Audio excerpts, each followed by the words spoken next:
সালাম সকলোৰে ওপৰত শান্তি বৰ্ষিত হওক। আমি আৰম্ভ কৰিছিলোঁ কিতাপ আৰু কোৰাণ, তাৰ সেইটো ছিৰিজৰে 41/5 তাৰমানে 41 ছিৰিজৰে আজি 5 নম্বৰ খণ্ডটো ইনশাল্লাহ আৰম্ভ কৰিবলৈ লৈছোঁ। এতিয়া বৰ্তমান আপাৰ আছামৰ যি 4খন জিলাৰ যি বানপানী হৈ গ'ল, আজি 15 দিন হৈ গ'ল। গতিকে পানী শুকাইছে। পানী শুকোৱাৰ পিছত কিছুমান প্ৰব্লেমে দেখা দিছে, কিন্তু বিভিন্ন সংস্থা আৰু অসম চৰকাৰে মানে দিনে ৰাতিয়ে এই কামবিলাকত লাগি আছে। ইয়াতে যেতিয়া মানে এটা কথা ক'ব বিচাৰিছোঁ, বানপানী শেষ হোৱাৰ পিছতকৈ আটাইতকৈ ডাঙৰ প্ৰব্লেমটো হয় আপোনাৰ ধৰি লওক মানুহে বিচনা দিছে, ঘৰ চাফা কৰি দিছে, বাচন বৰ্তন দিছে, বিভিন্ন সংস্থাই দিছে, এইবিলাক হৈ আছে। কিন্তু পানীও দিছে তেনেকৈ। এতিয়া ডাঙৰ সদায়তো আৰু পানী দি থাকিব নোৱাৰে, খোৱা পানীটো বাহিৰৰ পৰা খাবই নোৱাৰে, বেমাৰ আজাৰ একদম দেখা দেখি হ'ব। সেইকাৰণে ৰেইন ড্ৰপ বুলি এটা সংস্থাই, আবিদ আজাদ বুলি তেখেতসকলৰ যিজন হেড, তেখেতে আমি সদায় দেখি থাকোঁ অসমৰ বিভিন্ন ঠাইত সমজুৱা কাম কৰি থাকে, গছপুলি ৰুৱে, বননীকৰণ কৰে, দুখীয়াক তেওঁলোকৰ যিটো গ্ৰুপ, তেওঁলোকৰ এই ধৰি লওক ভোকাতুৰক মানে খানা খুৱাই, এইবোৰ বিভিন্ন ধুনীয়া কাম কৰি থাকে। তেওঁৰ এটা ভিডিঅ' দেখিলে তেওঁ এইটো এলাৰ্ট কৰিছে যে এতিয়া পানীটোতো সদায় আপুনি এনেকৈ পাই নাথাকে, গতিকে পানীটোৰ কাৰণে তেওঁৰ এটা টেবলেটৰ কথা কৈছে, যিটো ক্ল'ৰ'কুইন। এই বস্তুটো আচলতে দিব লাগে অসম স্বাস্থ্য সংস্থাই। তাৰমানে অসমৰ চিকিৎসা যিটো বিভাগ আছে, তেওঁলোকে চাৰ্টিফাইড কৰি এনেকুৱা টেবলেট দিব লাগে, যিটোৰ দ্বাৰা মানে তেখেতে কৈছে 20 লিটাৰ এটা বাকেটত যদি এটা টেবলেট যদি আধা ঘণ্টা ডুবাই থৈ দিয়ে, তেনেহ'লে সেই পানীখিনি ডাইৰেক্ট খাব পাৰে। হয়, এইটো ইণ্টাৰনেটত চাইছোঁ, এইটো ঠিকেই আছে, ধুনীয়া কথা, তেখেতে বিলাইছেও, কিন্তু এইটো ছেফ, মই এইটো হেৰি কোৱা নাই। তাৰমানে এই বস্তুটো চৰকাৰে চাৰ্টিফাইড কৰি মানে ইমিডিয়েট দিব লাগে। তেওঁৰ সেইটো মই ইয়াতে জইন কৰি দিছোঁ। এইটো মানে খুব ইম্পৰ্টেণ্ট, মানে পানীৰ প্ৰব্লেমটো, খোৱা পানীত যদি বেমাৰ আহিবলৈ নহয়, একদম মানে পায়খানা চাইখানা বমি চমি হয়, মানে অৱস্থা বেয়া হৈ যাব, এনেই অৱস্থা বেয়া। গতিকে তেখেতে কি কৈছিলে সেইটো মই ইয়াত মানে দিছোঁ, আপোনালোকে চাব।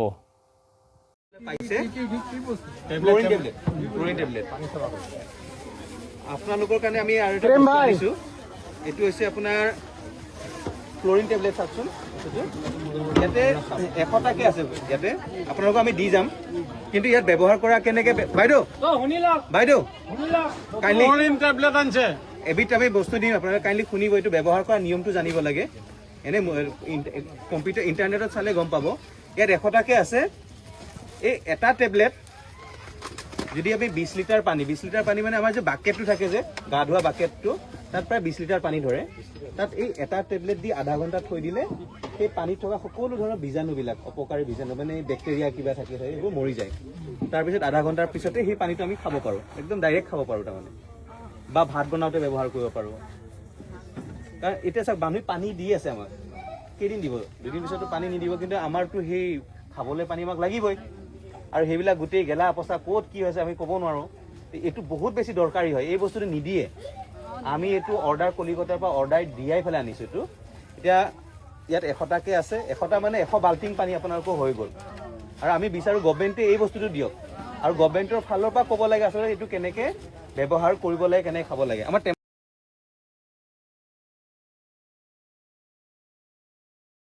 আমাৰ মূল বিষয়বস্তু আছিলে আপোনাৰ কিতাপ আৰু কোৰাণ। মই ইয়াৰ আগৰ সংখ্যাটোত, তাৰমানে 41/4ত কৈছিলোঁ, 41/5ত কৈছিলোঁ যে আপোনাৰ এই চূৰা বাকাৰাৰ 2 নম্বৰ আয়াতটোৰ কথা কৈছিলোঁ, জালিকাল কিতাবু কিতাবুটোৰ কথাটো মই ক'লোঁ। সেই যে জালিকা কিতাপটো কৈছে, জালিকাল য'ত এইখন কিতাপ বুলি কয়, সেই মই এতিয়া এইখন কিতাপৰ কথা ক'ম। জালিকাল কিতাবু, এই ৱৰ্ডটো জালিকাল কিতাবু ৱৰ্ডটো মই গোটেই কোৰাণত বিচাৰিলোঁ, কিন্তু মই ক'তো নাপালোঁ। কেৱল মাত্ৰ তাৰমানে অকল বাকাৰাৰ 2 নম্বৰটো আছে জালিকাল কিতাবু বুলি, আৰু বেলেগ মই ক'তো বিচাৰি নাপালোঁ। বাকী যিমান আছে নাই, হাজাল কোৰাণ আছে। তাৰমানে হাজাল কোৰাণ মানে এইখন কিতাপ। মই আগতে যিটো বাকাৰাত আছিলে সেইখন কিতাপ, আৰু সেইটো হৈছে জালিকাল কিতাপ।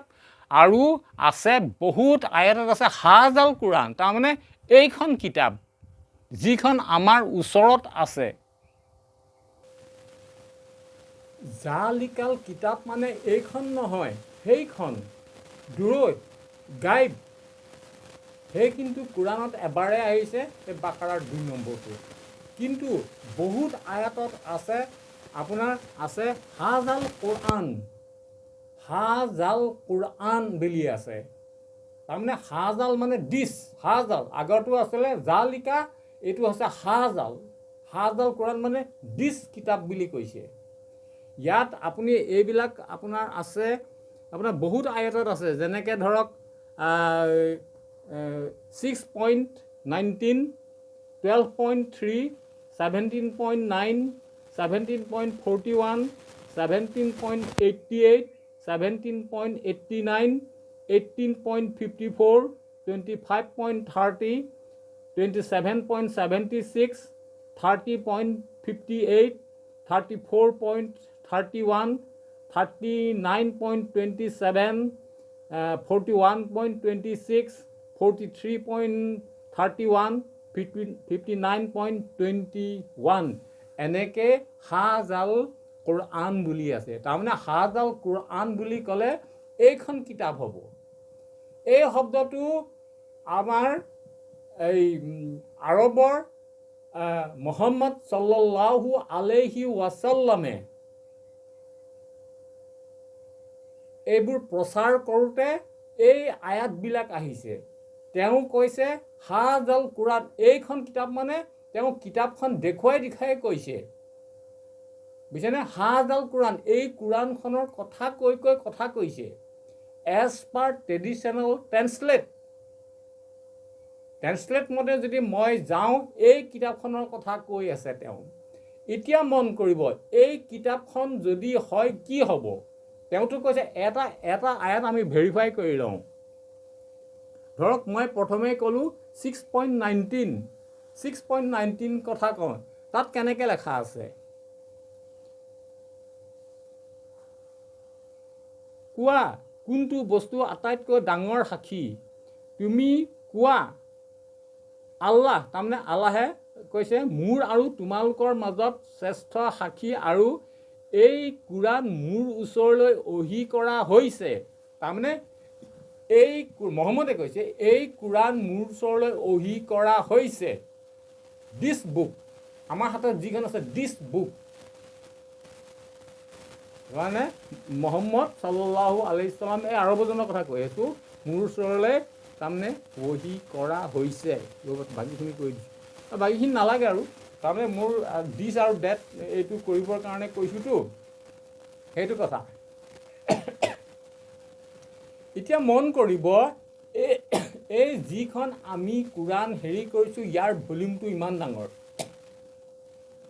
কিন্তু বৰ্তমান প্ৰিণ্টিঙত ইয়াত সৰু কৰি আপুনি ইয়াৰ 4 ভাগৰ এভাগো কোৰাণ আছে, তাতকৈও সৰু কোৰাণ আছে, সৰু কৰি দিব পাৰি। কিন্তু এই যিখন মহম্মদ সাল্লাল্লাহু আলাইহি সাল্লামে চাহাবাসকলৰ লগত লগ লাগি আমি যিবিলাক ইতিহাস পাওঁ, এই আপোনাৰ এইটো কি কয়, হদিছৰ পৰা যিবিলাক পাওঁ, সেইবিলাক হৈছে তেওঁ যেতিয়া লিখিছিলে, ওহি আহিছিলে, সেই কাহিনী কৈছোঁ। সেই তেতিয়া আহিছোঁ গছৰ পাতত, জন্তুৰ হাড়ত, গৰু নহয় যিকোনো জীৱ জন্তুৰ ছালত, গছৰ মূৰাত, এইবিলাক লিখি পিছত এইবিলাক কম্পাইল কৰা হৈছিলে। এতিয়া মন কৰিব, সেইটো মই সেই ইতিহাসৰ কথাটো ক'লোঁ। এতিয়া কি হৈছে সেইখন কেনেকৈ লেখা হৈছে আমাৰ প্ৰুফ কি প্ৰুফ আছে সেইকাৰণে মই এইটো ক'বলৈ লৈছোঁ ইয়াৰ অৰিজিনেল কিতাপ সেই কিতাপখন প্ৰিজাৰ্ভ কৰা হৈছে কেনেকৈ প্ৰিজাৰ্ভ কৰা হৈছে সেইখন আছে আপোনাৰ কাইৰোৰ আল হুছেইন মছজিদত এইখন মানে ডিছপ্লে কৰা হৈছে প্ৰদৰ্শন কৰা হৈছিলে যিখন মহম্মদে লিখিছিলে তাৰ পৰা আকৌ 200 বছৰ পিছত দেই তেখেতৰ মানে মৃত্যুৰ 200 বছৰৰ পিছত এই যিখন কাইৰোত আছে কিতাপখন তাক সেই কিতাপখন আপোনাৰ প্ৰদৰ্শিত কৰা হৈছিলে সেই কিতাপখন লেখা সেইখন মানে তাৰ পেপাৰবিলাক মানে আপোনাৰ তাৰমানে তাক মানে পোক পৰুৱাই খাব নোৱাৰাকৈ তাক ঠিক কৰা হৈছিলে আৰু সেইটো হ'ল পাৰ্চমেণ্ট পেপাৰ চৰ্ম হেৰি তাৰমানে তাক ট্ৰিটমেণ্ট কৰা হৈছে ট্ৰিটমেণ্ট কৰি তাক সেইবিলাক সেই কাগজত তাত লেখা হৈছিলে হা আৰু সেইজনে তাৰমানে parchment paper is a heat resistant silicone coated paper used in cooking and baking to create a clean non stick surface কিমান ট্ৰিটমেণ্ট কৰি সেই তাত লেখা হৈছিলে